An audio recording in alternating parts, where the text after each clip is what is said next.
လေရင်စင်းလုံးကားပြီးအချစ်ခံနေရတဲ့ကိုထိတ်ထားဆန်လေးအေးတင်ကိုမော်ရီနဲ့တရုတ်ဆောင်အေးတင်ကိုကတော့သူမရဲ့ချစ်သူကိုကလေရင်တစ်စီးလုံးကိုစင်းလုံးငှားပေးပြီးမန္တလေးကိုပြန်ခိုင်းခဲ့ရဆိုတဲ့သတင်းကြောင့်ဆိုရှယ်မီဒီယာမှာတကယ့်ကိုဟိုးလေးတကြောဖြစ်သွားခဲ့ပါတယ်။အေးတင်ကိုဟာမန္တလေးကိုပြန်ဖို့မနက်7:00 နာရီလေရင်လက်မှတ်ဖြတ်ထားခဲ့ပေမဲ့အဲ့ရထားနောက်ကျပြီးတော့လေရင်မမီလိုက်တာကြောင့်သူမရဲ့ချစ်သူဟာအခုလိုစိတ်လှုပ်ရှားစရာကောင်းတဲ့ surprise မျိုးလုပ်ပေးခဲ့တာပါ။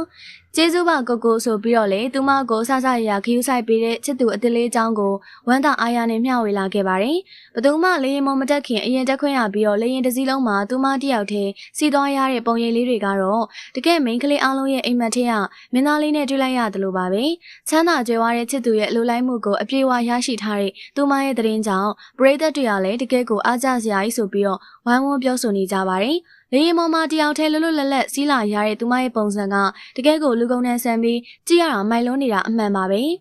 ဒီလိုမျိုးလေရင်စင်းလုံးငားနိုင်တာဟာငွေကြေးချမ်းသာရုံနဲ့မကပဲချစ်သူအပေါ်ထားရှိတဲ့အချစ်ကိုပါပြသလိုက်တာလို့ပရိသတ်တွေကယူဆနေကြပါတယ်အချစ်ရင်မှာကံကောင်းလုံးနဲ့အေးတင်ကိုအတွက်ဝမ်းသာပေးနေကြသလိုဒီလိုမျိုးချစ်ခံရတာဟာမိန်းကလေးတိုင်းအားကြရမယ့်အခြေအနေတစ်ခုလည်းဖြစ်ပါတယ်။သူမရဲ့ချစ်သူအသေးလေးကဘယ်သူဖြစ်မလဲဆိုတာကိုလည်းပရိသတ်တွေကစိတ်ဝင်စားနဲ့စောင့်ကြည့်နေကြဆဲဖြစ်ပါတယ်။